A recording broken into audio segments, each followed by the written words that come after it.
Yo mga idol, kumusta? Mantric mga sports studio nga pala. Ating pag-usapan, Barangay Nibra, bagong resback sa Game 3 at Akil Mitchell, kumpiyansa pa rin na matalo ang kupunan ng Barangay Nibra. Pero bago na nga yan, kung bago pala sa aking channel, huwag mong kalimutan mag-subscribe at click ang notification bell para lagi kang updated sa ating latest upload natin. So mamayang 7pm na nga rin ang muling pagharap ng ating Barangay Nibra at Meralco mga idol.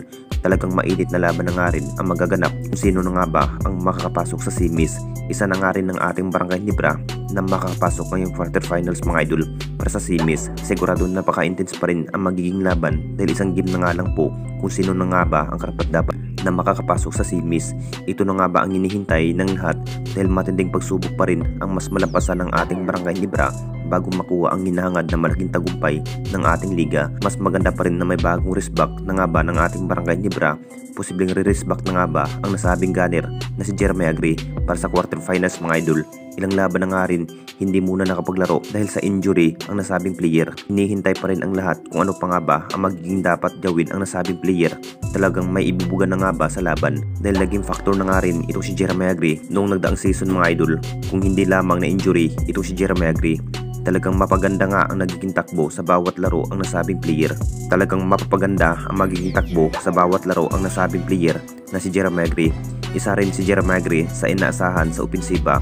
Makapagtala pa rin ng maraming maiitala sa bawat laban kung saan siya na rin ang inaasahan ni Coach Tim kapag matinding laban ang magiging makakaharap ng ating Jing Kings na si Jeremy Agri lamang ang mas makatamdim ni Jimmy Malonzo at Scotty at ang ating best import na si Justin Brownlee.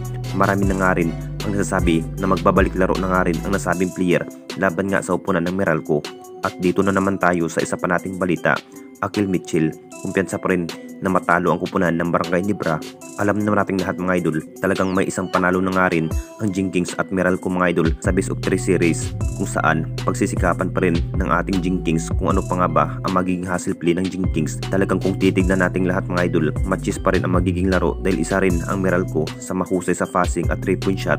Ito na rin ang dahilan kung bakit tinalo nga ang Barangay Nibra sa Game 2. Akala na nga rin ang lahat mga idol na makakapasok nga ang Barangay Nibra sa semis. Matinding laban na nga rin ang mas kinakailangan ng Jing Kings para makuha na nga ba ng Barangay Nibra ang kampyonato ngayong Commissioner Cup. Dahil pagsisikapan pa rin sa bawat plano ni Coach Tim, maraming mas mahusay pa ng ating Barangay Nibra tulad ng TNT Tropang Giga at Northport Batang Pier. Talagang makakasagupa pa rin ng ating Barangay Nibra kapag manalo na ng ating Jing Kings laban nga sa upunan ng Meralco. Matinding sinabi na nga rin ang import ng Meralco mga idol, kumpiyansa pa rin na matitiktok nga ang Jing Kings dahil matinding practice pa rin ang mas kinakailangan at pinatunayan pa rin na mas malalakas ang Meralco kaysa sa kupunan ng ating Barangay Nibra. Talagang magandang laban pa rin ang magaganap ng ating Jing Kings at Meralco ngayong Commissioner Cup. Anong masasabi ninyo mga idol tungkol sa ating video?